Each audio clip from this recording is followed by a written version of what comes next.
नमस्कार, मैं प्रिया। आप देख रहे हैं द बुलेटिन। आज के बुलेटिन में हम समझेंगे पूर्वोत्तर में मणिपुर में अचानक से बदले राजनीतिक घटनाक्रम की, और फिर बात करेंगे देश में कॉमेडी को लेकर के बढ़ते जा रहे बवाल की, और फिर जानेंगे कि अमेरिका में प्रधानमंत्री नरेंद्र मोदी और अमेरिकी राष्ट्रपति ट्रंप के बीच हुई बैठक से क्या निकल कर आया।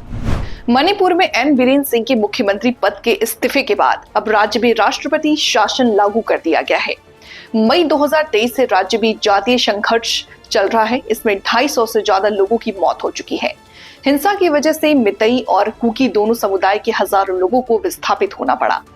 9 फरवरी रविवार को बीरेन सिंह ने राज्यपाल अजय कुमार भल्ला से मुलाकात कर मुख्यमंत्री पद से इस्तीफा दिया था। इसके बाद से ही नए मुख्यमंत्री के नाम पर सहमति बनाने के लिए बीजेपी के पूर्वोत्तर प्रभारी संबित पात्रा विधायकों और राज्यपाल के साथ बैठकें कर रहे थे। राजनीतिक विश्लेषकों का ऐसा दावा है कि मुख्यमंत्री को लेकर के सहमति नहीं बनने के कारण राज्य में ये कदम उठाया गया है। मणिपुर में विधानसभा का अंतिम सत्र 12 अगस्त 2024 को पूरा हुआ था और अगला सत्र 6 महीने के अंदर बुलाया जाना था, लेकिन ऐसा नहीं हो सका। संविधान के अनुच्छेद 174(1) के मुताबिक विधानसभा में 2 सत्रों के बीच 6 महीने से ज्यादा का अंतर नहीं हो सकता है। 60 सदस्यों वाली विधानसभा में बीजेपी के पास 37 विधायक और सहयोगी दलों के 11 विधायक हैं। बावजूद इसके राज्य में राष्ट्रपति शासन लागू किया गया है। मणिपुर में जारी जातीय हिंसा के 21 महीने बाद मुख्यमंत्री एन बीरेन सिंह ने रविवार को अपने पद से इस्तीफा दे दिया है। बीरेन सिंह के खिलाफ सोमवार से शुरू होने वाले विधानसभा के बजट सत्र में अविश्वास प्रस्ताव लाने की तैयारी थी। इसके अलावा प्रदेश बीजेपी में भी पिछले कुछ महीनों से सीएम बदलने को लेकर के लामबंदी हो रही थी। बीजेपी के कुछ वरिष्ठ विधायकों ने दिल्ली जाकर केंद्रीय नेतृत्व के सामने कई बार ये मांग रखी थी, लेकिन अविश्वास प्रस्ताव से पहले बीरेन सिंह ने अचानक इस्तीफा दे दिया है, जिससे कई सवाल भी खड़े हो रहे हैं। पिछले कुछ महीने से बीरेन सिंह मीडिया के सामने ये दावा करते रहे हैं कि उनकी सरकार राज्य में शांति बहाल करने की कोशिश कर रही है और कानून व्यवस्था में लगातार सुधार हो रहा है। मणिपुर में हिंसा की अंतिम घटना पिछले 4 जनवरी को कांगपोकपी जिले में हुई थी। कुकी बहुल कांगपोकपी जिले में लोगों और सुरक्षा बलों के बीच हुई झड़प में पुलिस अधीक्षक समेत कई लोग घायल हो गए थे, लेकिन बीते 2 महीनों में राज्य में हिंसा में किसी की जान नहीं गई है। यूट्यूबर और कॉमेडियन समय रैना के शो इंडियाज गॉट लैटेंट को लेकर के विवाद नहीं थम रहा है। हाल ही में रिलीज हुए इसके एक एपिसोड में यूट्यूबर रणवीर इलाहाबादिया की टिप्पणी विवाद का केंद्र बनी हुई है। उन्होंने शो के दौरान एक प्रतिभागी से माता पिता के निजी संबंधों को लेकर के आपत्तिजनक सवाल किया था, जिसकी बड़ी पैमाने पर आलोचना हो रही है। इलाहाबादिया और शो की पूरी टीम के खिलाफ कई राज्यों में एफआईआर तक दर्ज हो गई है। राष्ट्रीय मानवाधिकार आयोग ने यूट्यूब को नोटिस भेजने के बाद इस एपिसोड को हटा दिया गया है। विवाद बढ़ने के बाद बुधवार यानी 12 फरवरी को समय रैना ने इंस्टाग्राम और एक्स पर एक पोस्ट में लिखा, इस मामले में जो भी हो रहा है वो मेरे लिए हैंडल करना मुश्किल साबित हो रहा है। मैंने इंडियाज गॉट लैटेंट के सभी वीडियोस अपने चैनल से हटा दिए हैं। मेरा एकमात्र उद्देश्य लोगों को हंसाना और उनका मनोरंजन करना था। मैं सभी एजेंसियों से पूरी तरह से सहयोग करूंगा ताकि पूरी निष्पक्षता के साथ जांच पूरी हो सके।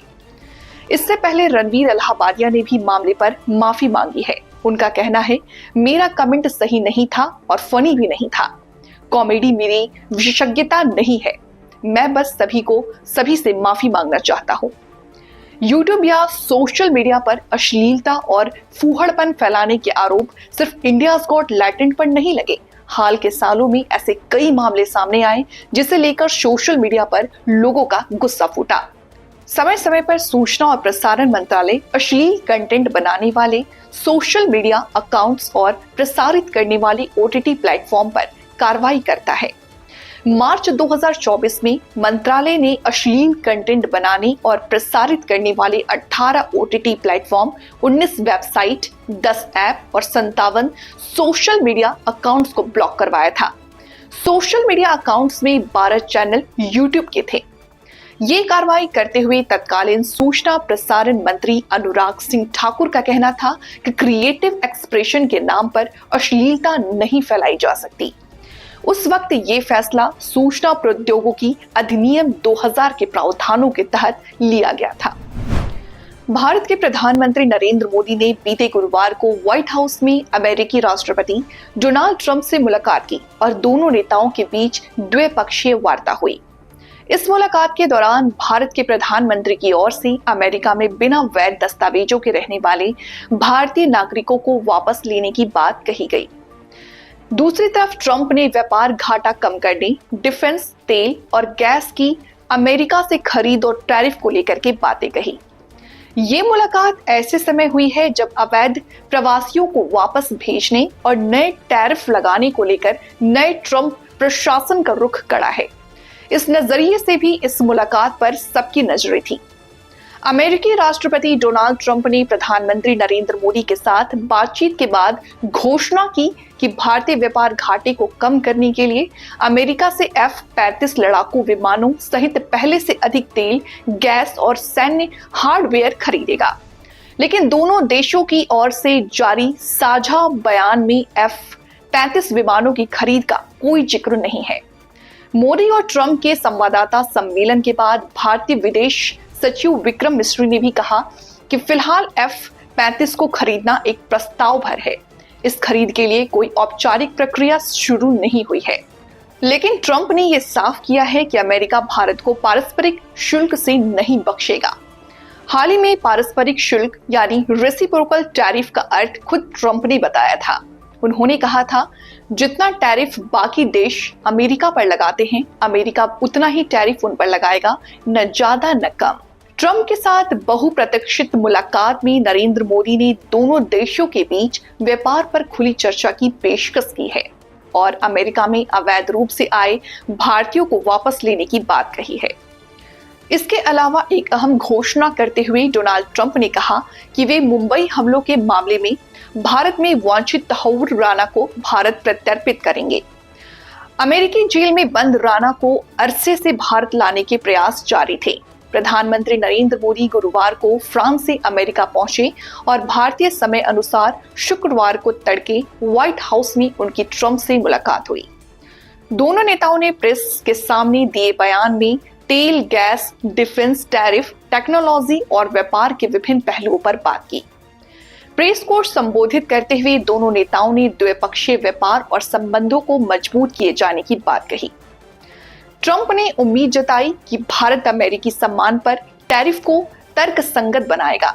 साथ ही उन्होंने रक्षा खरीद में व्यापक सहयोग के साथ भारत को स्टेल्थ फाइटर जेट F-35 बेचने की इच्छा जताई। व्हाइट हाउस में प्रेस वार्ता के दौरान नेताओं ने एक दूसरे की तारीफ की, जबकि मोदी ने ट्रंप के नारे मांगा मेक अमेरिका ग्रेट अगेन का जिक्र करते हुए कहा कि मेक इंडिया ग्रेट अगेन और जोड़ा, जब मागा प्लस मागा मिलता है तो ये मिलकर मेगा हो जाता है।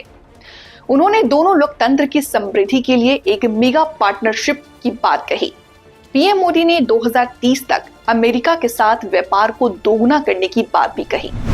फिलहाल इस बुलेटिन में इतना ही। जल्द हाजिर होंगे एक नई बुलेटिन के साथ। तब तक के लिए मुझे दीजिए इजाजत। नमस्कार।